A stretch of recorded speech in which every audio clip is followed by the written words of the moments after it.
Worlds are colliding, and it's what I've always wanted for this show. Welcome to Breaking Even. Jonathan Coachman's going to join us, Danny Moses, and Guy Adami. We're all going to be on at once. And pay attention, because we cover a lot of ground, and we do it quickly. We talk a little bit about golf, look back at the NFL games of this past weekend, the NFC and the AFC championships, as well as look ahead to the Super Bowl, picks and predictions, and of course, Coachman and Danny Moses going to drop their gambling knowledge on us. Guy Adami talks about OIH, a money maker, if you've been following us here on Breaking Even. And I pick a little bit, we start to scratch the surface on something that Danny Moses has been sniffing around for a little while in the fixed income ETF world. That's something that you might just want to pay attention to. Hey, before we really get rolling here on Breaking Even, one editorial note.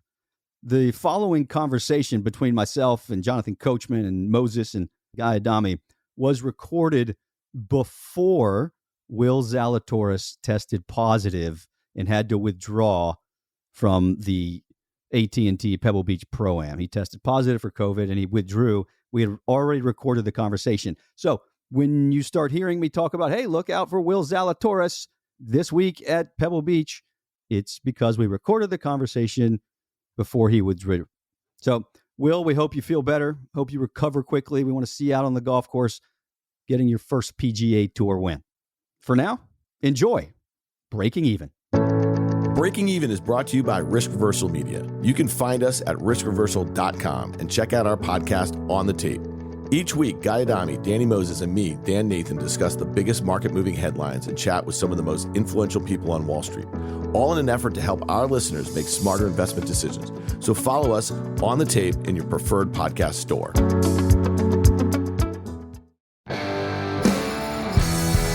The markets aren't the only thing that's been crazy over the past couple of weeks. How about the NFL playoffs? Are you kidding me? It seems like every single week, every single game comes down to the last possession in some form or fashion, whether it's a touchdown in overtime or whether it's a last-second field goal. It's been impossible to figure out how to bet on these games unless you have Jonathan Coachman in your corner as our permanent gambling contributor. And, Coach, you have been spot on throughout each one of these playoff games. You've helped us make the right picks. Last week, you took a teaser, and I'm still understanding gambling, so I want you to help me understand how this teaser that you took worked, because you took the Chiefs down a point to 6, giving 6, and you took the 49ers up 9.5. So you win the 49ers side, you lose the Chiefs side. How's the payout? So teasers, you pay even. Parlays are the ones that you get odds. So in a teaser, two-team teaser, we brought the Chiefs down to -1. Whatever side that you bet on, you're getting 6 points to the good. So that's why the 49ers went up to 9. The Chiefs came down to 1. And if people watch the games, we were on the right side. They just literally lost their minds for 30 minutes of football and still almost won in overtime. So we were on the right side. Just sometimes you have bad beats. I would consider that 21-3 a bad beat on the Chiefs side. But certainly the teaser loses. Now, if we would have parlayed it, it would have been the Chiefs -7 and then the 49ers +3.5. So we still would have lost, but if that would have hit, you would have got like 2.5 to 1 as opposed to even money. Okay, so the teaser has to hit both games for you to win. Correct. Right, that's what I didn't understand. So if you lose one side, you're out. That's the side that has to happen. A lot of people that are new will say, oh, you're going to give me 6 points? Why don't we do this for every single game? Right. Because you got to have multiple games. Then if you do a 3-team teaser, a lot of books, it's 10 points to the good. And everybody says, oh, that must be very, very easy to do. Underdogs play too. There's another team on the field. So it's not always as easy as just picking 3 teams and adding 10 points to their score. Well, you have been riding the 49ers all the way through these playoffs. And so you said you took that 49er bet again. So you cleaned up on the 49ers. Unfortunately, they are no longer in the playoffs. The Super Bowl is going to be the Rams versus the Bengals. You're a Chiefs fan. We all know that now from last week's video and your Christmas tree. By the way, Christmas tree down now, February? It's down. And I'll give my better half a lot of credit. She allowed it to stay up through Sunday. The first thing she said when the Chiefs lost was, well, that tree is coming down. I said, sweetheart, you got it. So it came down. I'm in my 40s now. So I'm a passionate sports fan, Ned. but I'm not a blinders on type of sportsman. I'm very objective, certainly doing what we do for a living too. So am I upset the Chiefs lost? Yes, but you've got to play 60 minutes. You can't make bad decisions at the end of a half that cost you at least 3 points, maybe 7. You can't have arguably the best quarterback in the game play like a high school quarterback. What happened? Do you think it was a hangover from that last play of the first half? Because he disappeared the second half. I think it was a little bit of that, but they also completely changed their defense. They went from a zone to a man, and it's all about adjustments, in-game adjustments, something that Andy Reid, the head coach for the Kansas City Chiefs, has always been historically horrible at. He comes in with a game plan, and he tells you, I'm going to do this game plan no matter what you do.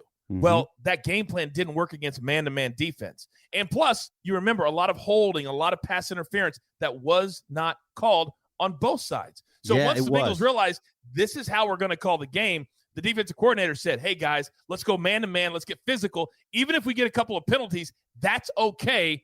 And they didn't get any. And that changed the entire look of the game. It always surprises me how different the officiating is in the playoffs versus the regular season. Because there were some blatant holds, blatant offsides, blatant late hits that weren't called.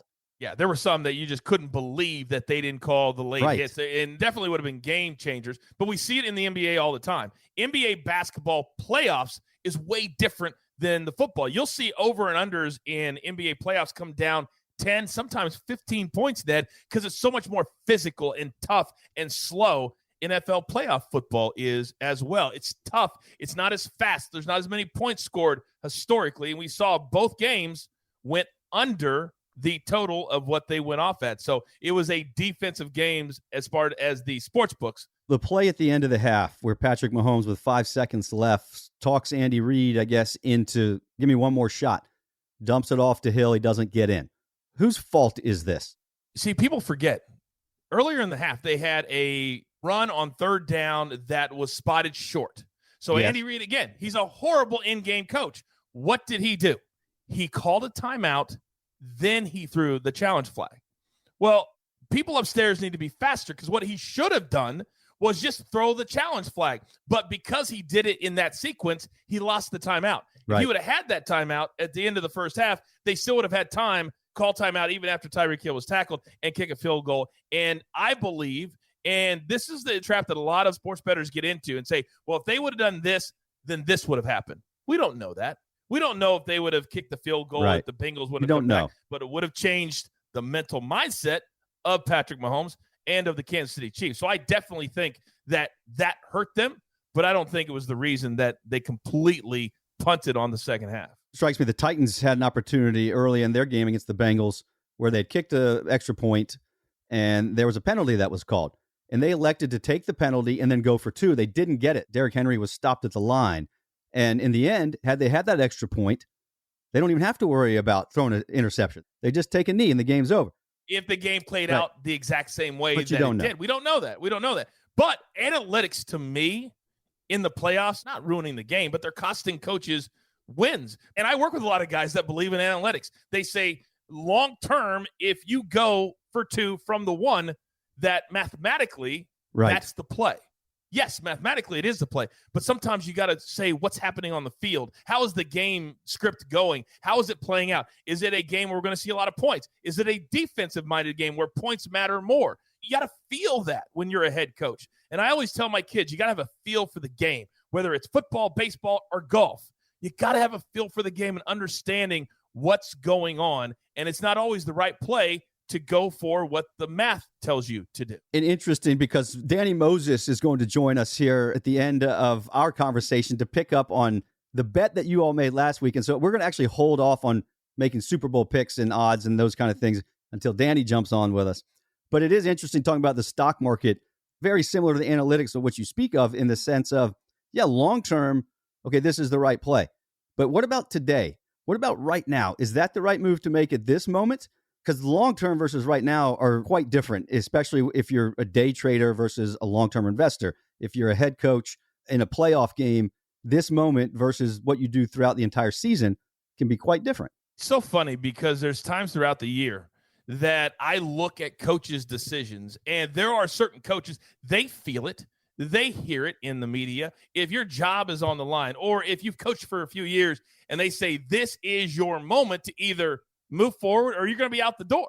Why they don't take that gamble? For example, when the 49ers had it 4th and 2 after running, for some reason, their fullback up the middle instead of giving it to Debo and then punting the football. To me, if you want to win and you want to go to the Super Bowl, yes, they had a dropped interception that looked like a punt, but that happened. Why don't you try and go for it? Why don't you put the chances in your offense's hands instead of in your defense's hands that was clearly getting tired at the end of that football game? Yeah. So I would have gone for it there because they would have had the ball at the 43 or 44. It wouldn't have been that big of a deal. Yeah. And give it to Debo. Come on. Anytime you need a clutch play, get the ball in this man's hand. He is a beast. He's going to get paid in the offseason. It's the first year that he can get an extension, and he's a freak. He's a unicorn. I don't know what his money's going to look like, but he's probably going to be in the $15 to $20 million a year range. Well, and that's a really high contract for technically a wide receiver who's now turned into a running back,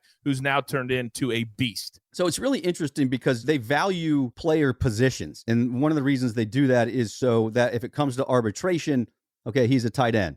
He's a linebacker. He's a defensive end. But in this game where players are morphing into multiple positions, I had a conversation earlier in the year with Bill Cowher, and he is on this committee that has to make these very difficult designations of what is he. So what is Debo Samuel? Is he a running back? Is he a wide receiver? He's kind of all. And so in a lot of ways, he's more valuable than just one or the other. So if you look at the wide receiver, should be a $17 million contract. The running back should be $22 million.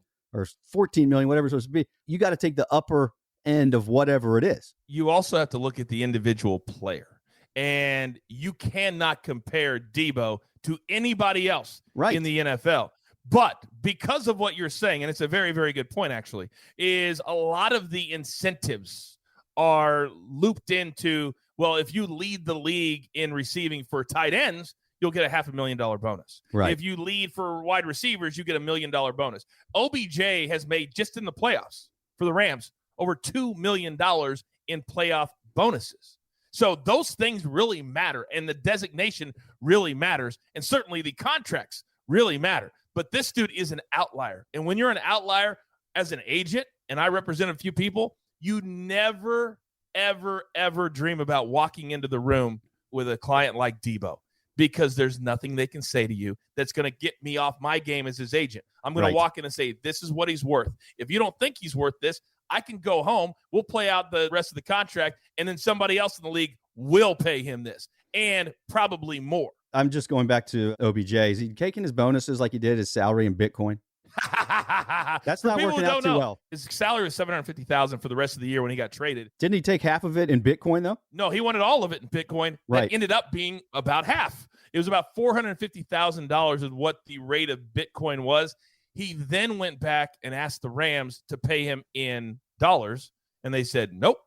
Too late. You're going to get your Bitcoin. So I don't know what his bonuses are in, but his base salary is in Bitcoin. Well, it's making a little bit of a comeback. A $300,000 comeback? Again, we're talking about silver linings of things. This may be a great blessing for OBJ because it was cut in half. When he got it versus where it is now, basically in half. So he doesn't want to spend it because he needs to wait for it to come back. So maybe this is a blessing in disguise. It's keeping him from spending his money because he's got to wait for it to come back. And hopefully when it comes back, it not only goes back to where it was, but adds 50%. You better hold on to it because he's about to get a really big payday from somebody. Yeah, and when he left Cleveland, his stock could not have been any lower. But because of Sean McVay, his stock could not be any higher. Question is, Ned, is he going to give the Rams a discount to stay and play for a head coach that showed the utmost belief in him? I say no. They're not going to because they got too many other high-priced players. But it would be a nice story. You start getting passes from Matthew Stafford, yeah, I think I'm going to stick around. Speaking of sticking around, our man, Danny Moses jumps on with us. Danny, what did you make of the game? I'm not down anything. I'm going to give you a $100 buyout right now. One-time offer right now. Jack Price guarantees this one. $100 buyout for you right now. Let me refresh everyone's memory on the bet. This was going into the AFC-NFC Championship game weekend, and the bet was the Rams at the time were a 2-1 favorite to win the Super Bowl. Coach, you took the house, and Danny, you took the odds. So if the Rams win, Coach owes you $200. If the Rams lose, you owe Coach $100. And on the table now is a buyout offer for $100. Coach, what do you say? I would have to be the weakest sports bettor of all time. I'm giving you a buyout from this. Okay. Are you out of your mind? The only thing I would entertain is doubling the bet. That's the only thing I would entertain is doubling the bet. Me still getting 2-1? I assume not. Yes, of course. I'm not going to change the odds. I'm not saying I want to do it. I'm saying I would entertain it. But I'm certainly not going to buy out. Are you out of your mind? But I do respect the smack. And I respect your response. So I will say this. At 8:30 Eastern on Sunday night, I should have offered you a buyout down 10 because you probably would have taken it. I probably would have taken it. I still don't know what happened in the Kansas City. Do we know, was Mahomes concussed? Does that fight between Tyreek Hill and Hardman, what happened? Here's what happened. They changed from a zone to a man. And Andy Reid doesn't make changes. He doesn't evolve. He doesn't make in-game adjustments, which is exactly, Dan, what the Bengals did. Now, remember, in the first game 4 weeks ago, they did the exact same thing. God. They were down 11 at halftime, and they scored 3 points in the second half, the Chiefs. What happened this? They were down 11 at halftime. They only scored 3 points in the second half. They only allowed the Chiefs to score 3 points. So it was the exact same game script, 34-31, 27-24. How does that happen? It's about adjustments. One team made them, Dan. One team did not. So it looks like he was concussed. It looks like he was making bad decisions. Bottom line was, a lot of those same plays just weren't there from the first half to the second half. They had a chance to put him away early, and they didn't. They let him hang around, and that was it. And that is what their brand is all about. That's Andy Reid. It's why he's been to so many big games and how many Super Bowls. But why didn't Edwards touch the ball? He literally didn't carry the ball in the second half. They kept going with that fast offense. Why didn't they just run the ball? They were running the ball successfully. I don't understand. We were screaming at the TV because one of the prop bets we were on was Edwards Alary. Me too. Over 6. 30, I had it. 37 and a half. He closed with 36. Oh, I know. You're like, what are you doing? I want to hear some of the bets that you had. Danny, bounce some of the bets that you had off of Coach, whether they're winners or losers. So I had 6 prop bets. I actually split them 3 and 3. Was over Mahomes rushing yards 31.5. He ran one time. I had Edwards Alaire over, same thing. I had 38.5. You had 37.5. Lost that. I had OBJ in every category. Over 4.5 receptions. Over 55 yards and over longest reception, 21.5. And then I lost the Aaron Donald will get a sack plus 120. But I had mixed feelings because I wanted them to return it for a touchdown on the interception because that would have won me the bet because I bought the half point. So I pushed on that game. But I was licking my wounds from Kansas City, Cincinnati. And I was just frozen in terms of what had happened there in that game. There were so many little things you could dissect, but they still won the coin toss. And people forget they had first and goal with 2 minutes to go. And everybody's talking about, well, how fast do you score? You just score. I've seen teams do this throughout the playoffs. Just score and deal with it later. Ned, can I make a golf comment real quick? Yep. So I'm watching Faldo, who, you don't have to tell me if he drinks in the booth or not, but Justin Rose comes up 18, right? Mm-hmm. He goes for it in 2. Good shot. He came up short. I'm an amateur golfer. That was a yellow hazard. What was Faldo talking about? And he convinced Nance that Rose would be able to drop right behind the green. And I'm like, guys, that's a yellow hazard. But I thought to myself, maybe I'm wrong. And then Rose had to drop it back, as you know, 20 yards behind it and took a shot. And then they came back and it goes, oh, my bad, Jim. Those were yellow stakes. I mean, it was yellow stakes. You could see it. So it's been yellow stakes for 50 years. But how does Faldo get something like that wrong? You're not going to talk about him. That's fine. He's a coworker of yours. But I was so tweaked all weekend on everything that something like that just tweaks me even more. But I did not see that part of the broadcast because I was working as well for the ESPN and PGA Tour Live. I'd have to go back and watch it because that's a pretty egregious error in the sense of, it's yellow. You know where he's going to have to drop. So maybe his mind's on something else. I don't know. So I don't want to necessarily. Like I said, his mind's on. Go ahead, Coach. It is difficult. And even if he's a coworker or not a coworker, we're very subjective and we're very objective. And you can't make that mistake because he's called that. And I haven't seen it either, but I'm assuming what you say, Dan, is accurate. And he's called this so many different years. He knows this course inside now. So he has to know. He actually made the comment. He actually was detailed enough where he said, well, you can see, Jim, it went above the line there and rolled back in on that side so it gets to drop there. And the line that he was looking at was yellow.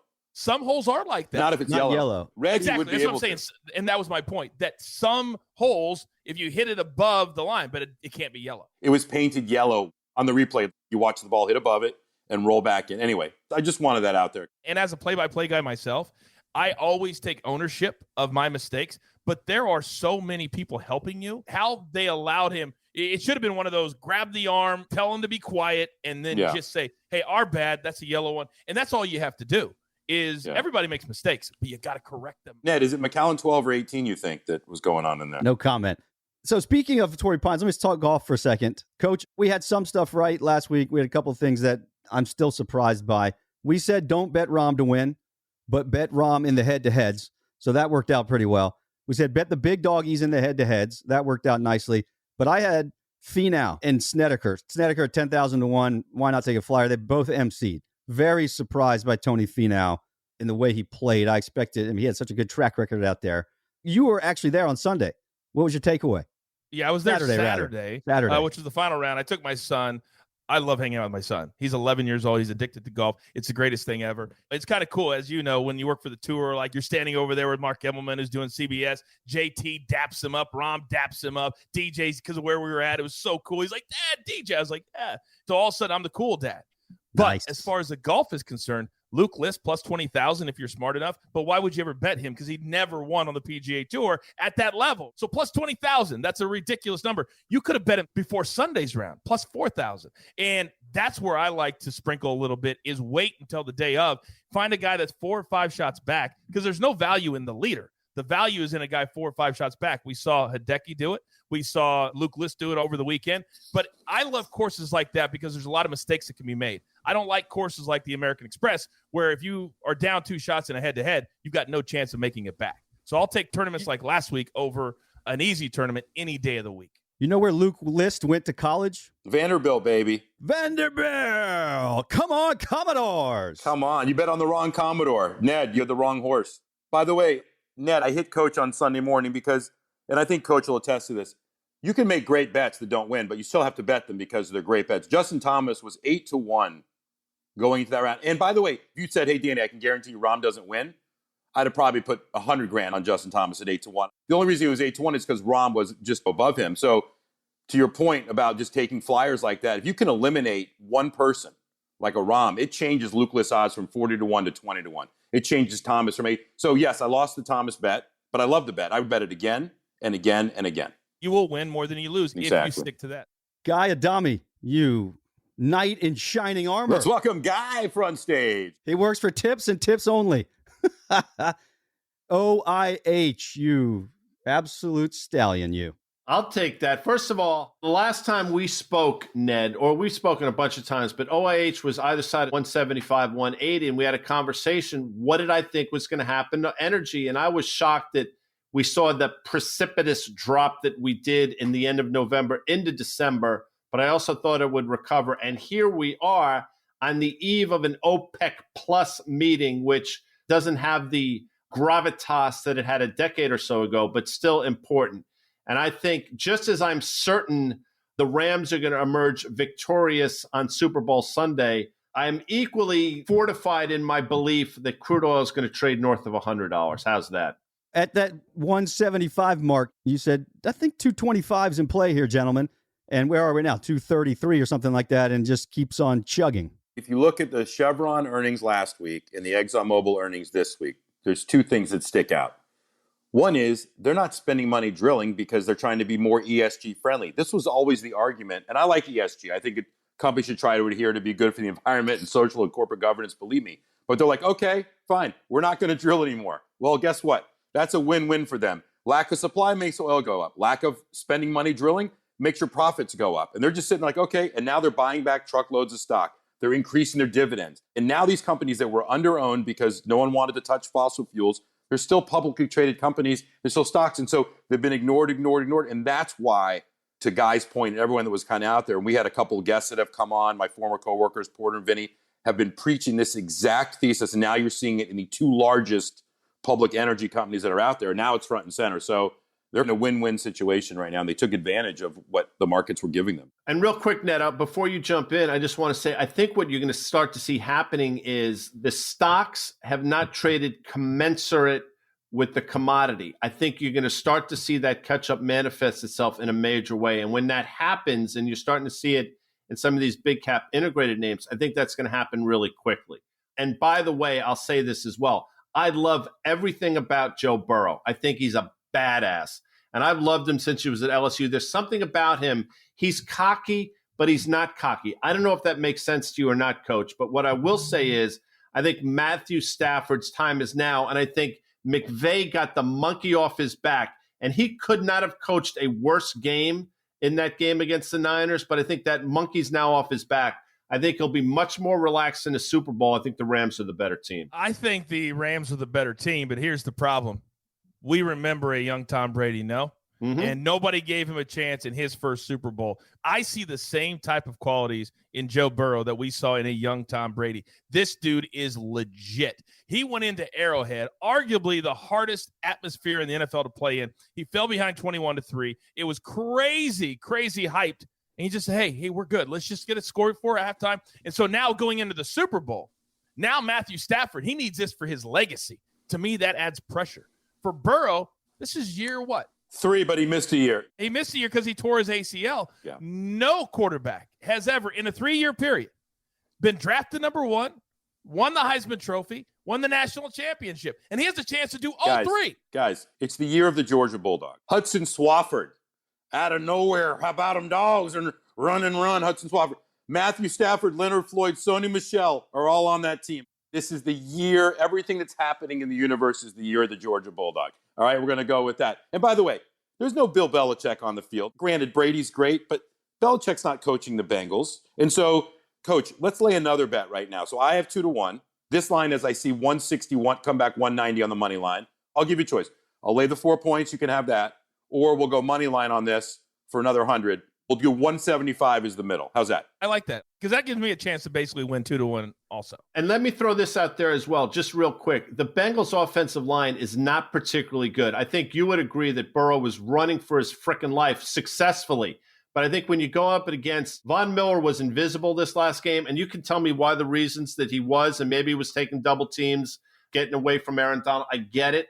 But I'll say this. Von Miller, I think, is going to have a huge Super Bowl. He rises to the occasion. And Aaron Donald's the best football player on the field in 2 weeks. So I think that's what's going to be the difference maker in the Super Bowl. So, Coach, you have plus 175 Bengals to win outright. So that means I'm either down $275 or you're down $300. Is that correct? It's kind of dumb for us to make this bet, to be honest with you, because I'm just giving you. Okay, we don't have to. We're dumb guys. We're going to do it anyway. Yes. I'm just saying it's kind of dumb for us to do it. So yes, I'll take plus 175, even though you already have a 2-1 ticket. All you have to do is win the game. Now all I have to do is win the game. By the way, Rams are visitors, but they're going to be in their locker room. Bengals are going to be in the Charger locker room.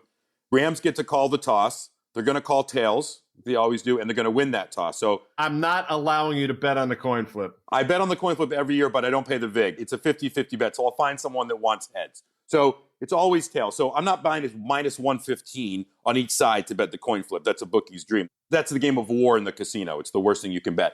But I'm just throwing it out there. Coach, you want heads? I'm a little disappointed in you, Dan, right now. I'm going to tell you why. You're a brilliant financial mind, correct? Would we all agree with that? Yep. No.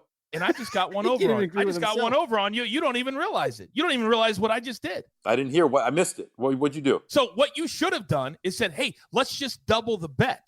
Because then you have a chance to win 400. Yeah, but you would never do that. No, because that's essentially what we just did. So now if the Bengals win the game, all right, I would have won $100, right? If we double it, I win 200, correct? Yeah, but I'm getting 2-1 going into this thing. But if I win the game, you're only losing 100 on that bet. I didn't know there was going to be math on this podcast because I am now completely lost. Guy, what he's saying is I just doubled down with blackjack. I treated my blackjack as an 11. I just doubled my bet to win double. You could have won 400. Coach, you want heads? I'll take heads. Down 100. Hey, by the way, you said it's the year of the Bulldog. I don't know if you know, the Lunar New Year is actually the year of the Tiger. Just going to point that out. Oh, Ned. Little bingo action. Guy Adami, speaking of commodities that I've been trying to acquire, how about Joe Burrow rookie cards? Been trying to collect those for a while. Are you going to do them like an NFT? No, NFT, come on. Hard copy. I think Joe Burrow's, and I hate saying stuff like this because all the assholes say it, but he's a gold jacket guy for sure. He just has that about him. Everything about him just reeks of greatness without question. I just think a couple years early, and I think Stafford has paid his dues. By the way, not that that matters by any stretch of the imagination, but this is his year. He's destined for this. I think they got over the hump in that Niner game, and I think they're playing with house money. By the way, Burrow got away with a couple of things in that game, too, just FYI. Some bad throws. As they do. Quickly, back on the OIH. Guy, where's this go from here? Give me levels on what we should be thinking about. I appreciate you asking. So we're at the top end of the range now. So this 230 to 235 level has been the top end of the range now for the last year or so. And that obviously a very well-defined range at 175 has been the bottom. I think we're breaking out. But if you said to me, Guy, I got long when you told me to get long, I'm going to take some chips off the table here. There's nothing wrong with that whatsoever. What I will tell you, though, is for your listeners, a close above 240 in the OIH, we're in a whole different trading level. And I think both Schlumberger and Halliburton are going to rally in a major way. I think you're going to have to see analysts start to raise their numbers and some of their price targets. Those are the two biggest components. And I think we're going to be off to the races on the close above 240. So the way to trade it, Ned, I know this sounds somewhat counterintuitive. You're taking chips off the table here, close above 240, you're getting back in a major way. By the way, look at the 5-year chart on that thing. I have it up right now. I know in micro in the sense of, can it go up another $10? If there's a sustained rally in this thing, we're talking 300, 350, 400 potentially. I can tell you that the sector itself, and Guy, tell me if this is wrong, is still underowned and underweighted by a lot of the institutional managers out there. And what happens, guys, is if you're a mutual fund manager and if your benchmark, so what you're paid up against is the S&P 500, the entire game is to not necessarily pick stocks as much as it is to pick sectors. Let's say you went into January and you're at Fidelity and you're a portfolio manager and you basically track the S&P. There's technology stocks, there's energy stocks, and you make two key decisions. I'm going to underweight technology and I'm going to overweight energy. Guess what? Your year is complete. You can now go back to just mimicking the S&P 500 for the next 11 months and cap a huge paycheck from here. So my point is that a lot of people are going to be chasing. That's exactly what I was going to say. People are going to start to chase because what the market has been saying is we don't trust the commodities, and if we don't trust the commodity, we're not going to buy the underlying equities. And I get it. And that's exactly what the OIH is saying. But if you start to see a sustained rally in crude like you've been seeing, if you get it above 100 and you watch how quickly that accelerates, the amount of people are going to have to chase in these underlying equities, specifically names in the OIH, is going to be staggering. I think you're going to see moves that we haven't seen in a decade, and I think we're on the precipice of that. So again, you take money off the table here. You're watching it very closely on a close above 240. You're getting back in a major way for that move to 300 that Danny just talked about. Coach, you take your winnings from the Super Bowl, buddy, and you lay it on OIH above 240. Gladly take my 275 win now instead of 200 that I just got over on Dan, and I'll gladly lay that back in. Well, you also, by the way, they already flipped the coin its tail, so that's another 100. So, you're going to be in Dan Nathan territory very, very soon if you don't watch this stuff. We've got about 4 minutes left here. I want to respect everybody's time. For Danny and Guy, something that I do want to talk about, we're not going to have time to do it right now.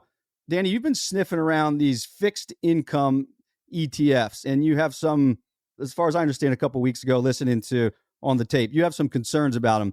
And at some point, I want to pin you down and have that conversation because, as Guy has said, when your spidey senses start tingling, everybody should be paying attention. Yeah, I mean, listen, fund flows have an impact on equity funds and fund flows have an impact on fixed income, but fixed income was never meant to be traded by the second like equities. Whether equities were meant to be is a whole different discussion, but they're just set up from a duration of capital thought process, meaning buying 5, 7, 10-year bonds. In the old days, you would get that bond from your parents or grandparents and it'd be $50 and it'd be worth $50 in 5 years, right? That's not how fixed income is traded anymore. It's open to the masses, and that creates dangers. And we've seen a couple times when the Feds raised rates previously 3 or 4 or 5 years ago, when you've had these moves like this, it gets exacerbated. And I think part of the reason you're seeing these crazy moves in the 2-year yield from 102 to 117, I mean, that's a 6 standard deviation type move. I think if you go back and look at fund flows in and out of fixed income funds, and that's not even counting high yield, HYG and JNK and things like that. So just know what you own and just be careful. And I think a lot of people think they're buying potentially safe fixed income type return numbers. And then all of a sudden the principal, the money that they put up to own this goes down 10%. It'll take 7 years at 1.5% to get that back. So these are not so much the faint of heart. They're just an improper product for the retail consumer. That's all. The reason I was asking about that, Coach, you're probably the same as guys like me. We just stuff money away, give it to somebody who's managing it, and they're putting it. And to your point, what do I own? What is that? So this is something that piqued my curiosity. Let's look ahead quickly to Pebble Beach, maybe my favorite tournament of the year. It's this Pro-Am format, 3 different golf courses, always kind of a tough one to pick. Defending champion is Daniel Berger. You have West Coast specialists like Snedeker and Mickelson and O'Meara, but then you have guys like Vaughn Taylor coming out of the woodwork and winning. So it's a tough one to pick. For me, Coach, Will Zalatoris, who lost last week in a playoff at Torrey Pines, you go back to his career on the Korn Ferry Tour, he lipped out a putt to win in Utah. What did he do the next week? He won. So I like his mentality coming in this week. Jason Day seems to be healthy. Didn't play well on Sunday, but he put himself in the mix, has a nice track record at Pebble Beach. So I think he's a guy to keep an eye on. And then, of course, Patrick Cantley, the defending FedEx Cup champion. He resurrected his career at Pebble Beach. It has a special place in his heart. And I think he's a guy, if you're looking for 3 winners, Zalatoris, Day, and Cantley, that's where I'm putting my money. I don't mind the Cantley pick because he's up there every single week. I do not necessarily like the Zalatoris and Jason Day pick, and I'm going to tell you why. Jason Day holed out for Eagle on 14 Saturday to get right back right at the top of the leaderboard and then proceeded to bogey, and then couldn't do anything on 18. I think that's going to have residuals effect. I don't think that Jason Day is the guy that was dominant as the number 1 player in the world several years ago. Zalatoris could have won on 18 and missed it to the left by 2 inches. Yeah. I think that's going to be in his head. I think he's going to get off to a really, really slow start. Now, they will have 3 days to make the cut because it's 3 different courses, but it's also part of the reason that a lot of the guys you mentioned off the top win at Pebble Beach is because they don't have a great field. A lot of players don't like playing 6-hour rounds with an amateur on 3 different courses. They just don't like it. And so they don't go there and play one of the most iconic courses in the world. Now, certain players like Spieth, he's contractually obligated to go play because he's an AT&T guy. So that's how they get some of these players. But I don't mind the Jason Day. I don't like the Zalatoris. I think Justin Rose, after playing good last week, has a chance to have another good week. But I love the Patrick Cantley. You can't bet against him right now because every single week he's right either in the top 20 or right at the top of the leaderboard. So I don't mind all 3 of those. But a lot of those same names I would say too. So I'm not going to sit here and talk for 10 minutes. I don't mind those. But look at guys like Maverick McNeely. Anybody that's a California guy plays pretty good on these type of courses. Snedeker has more wins since 2012 than anybody on tour. He's got 4 wins in California. So maybe I missed the week. Maybe it's this week. I would take him again. But here's the problem. We're going through a transition period, and this is the hardest thing for us to do, is to say this player who's been great for 15 or 20 years is not that great anymore. And a lot of these young players are better. And sometimes we bet too long or we support too long. We say, you know what? Maybe they're just not good enough anymore. You can't play till you're 50 anymore unless you're really grinding out there. Look at how many guys are successful. Stuart Sink, Phil Mickelson. There's only a few after the age of 45. But Pebble Beach is a place, look, Johnny Miller came out of the booth years ago and won the thing. Pebble Beach is a place, if you know it and you understand how to play it in all weather conditions, and again, now it's 3 different golf courses. You got to survive Spyglass. Here's a tip for you. So they're going to play these 3 golf courses. They're going to play Monterey Peninsula, they're going to play Pebble Beach, and they're going to play Spyglass Hill. If you shoot in the 60s at Spyglass Hill, your chances of finishing in the top 10 increase exponentially. So just keep an eye on guys who you think have a chance and watch and see what they do at Spyglass Hill. And if you shoot 67 or under, just go ahead and bet them. Yeah. Most people think Pebble Beach is the hardest course of the 3. It's not even close, but it's the most picturesque of the 3. That's why it's so famous. But to your point, that's a very good point. And this is one of those situations, and it's a little bittersweet because I was supposed to call it this week. This is supposed to be my first tournament of the year, but I've got to work the Super Bowl. So believe me, don't feel sorry for me, but I'm a little disappointed I'm not calling it this week because I love it so much. But I understand after having gone on site 2 years ago, why they don't get the top players in the world. And it comes down to time of year, and it comes down to 6-hour rounds. Yeah, there's another big payday happening across the other side of the pond, which we won't get into because we don't have time. But a lot of the big names taking the paycheck, and they're independent contractors, so big money.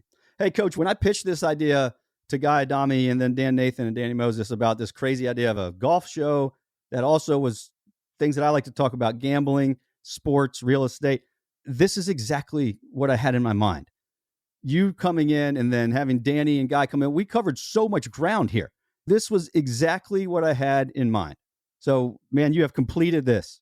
Well, I also know that you needed somebody to start really putting Dan Nathan in his place because clearly nobody has done that in his career yet. So that's part of my role here at Breaking Even now. Moses has got you on the ropes, though, man, because he's 2-1 and the Rams are looking pretty good. He doesn't even catch half of the stuff that I do. That's how good I am.